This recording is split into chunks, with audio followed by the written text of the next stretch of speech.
So I finally watched The Reckoning. And I got to say, it was much better than I expected. Very different from what I expected. Initially, when I initially heard about this, I thought it was just going to be a bunch of spewed insults.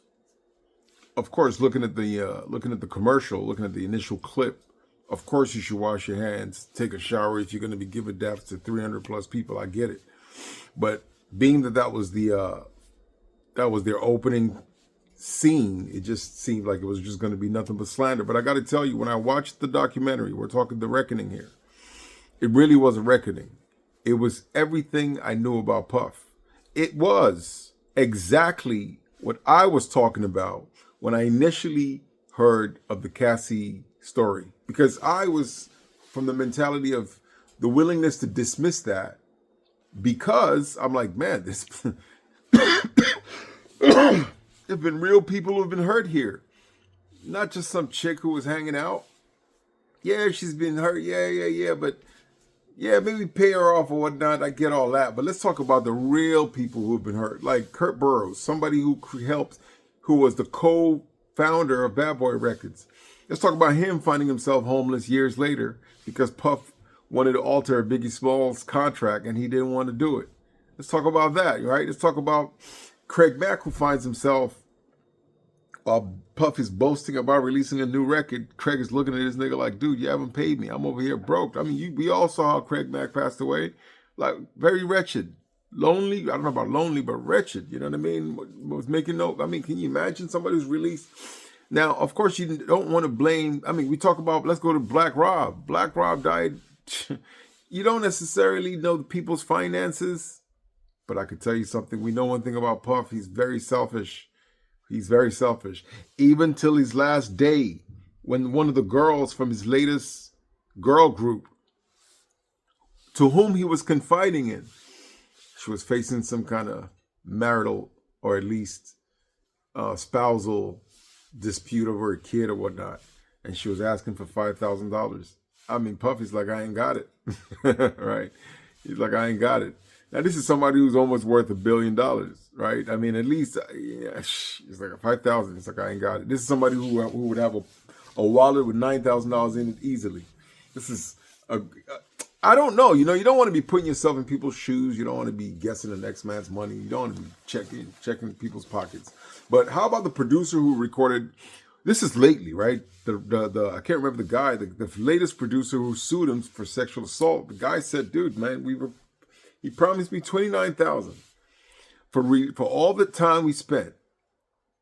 All the time we spent recording his album, I was promised $29,000, and I still haven't gotten it. So we know Puffy could be an asshole. You know, we know Puffy could be an asshole. Definitely. I mean, we've seen how reckless he could be with lives, right? I mean, think about it. He wrote songs with Mace, and he was the only one at the award. Let me rephrase that. Mace wrote songs that he released, right? Mace wrote songs for which Puffy appeared at the awards for by himself, right? Think about it. So Mace writes the song. When the song blows up and it's time to get to the awards, Puffy's the only one at the award show. Gene Deal, his security guard, was very passionately talking against him.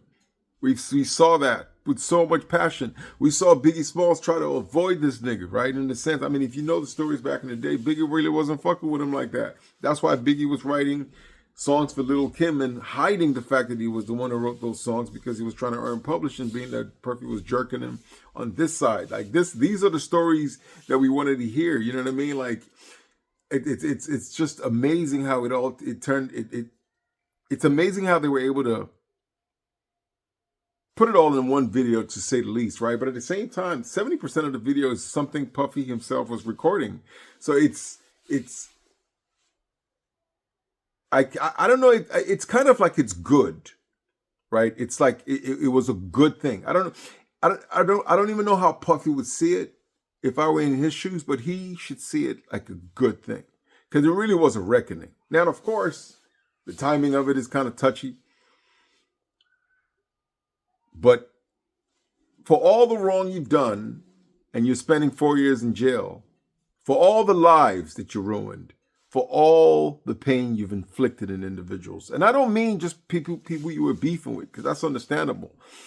I'm talking about the people close to you getting fucked up ass deals, like straight getting robbed of things that could help them change their lives. Like, why would you do that? When you're making so much already, you already have so much. Why take from the little man? Why take the little bit the next man is supposed to earn? It made no sense. It made no sense. For that, he is paid a dear price. For that is the reason. It's like all those things. And when you think about it, the people close to him who were sitting in this documentary, you know how many of those motherfuckers would sit still and shed a tear? That's real pain. That's real pain. That's real pain, right? Now, we need to remember to take a few steps back. He's not the worst we've seen, right? We know people like G-Dep would knock the shit out of Corinne Steffens, knock a tooth out. We know Ike Turner, right? We've seen people do some crazy shit. We know people like King Von, who was out here actually killing people, right? Putting hits on motherfuckers. People who have been celebrated in some way, shape, and form. So Puffy, I wouldn't call him the worst, but he's definitely somebody you want to dot your I's with, cross your T's, right? Watch your words and, of course, double check everything you guys talk about. Watch it. I recommend you watching it. It was a good look. We out.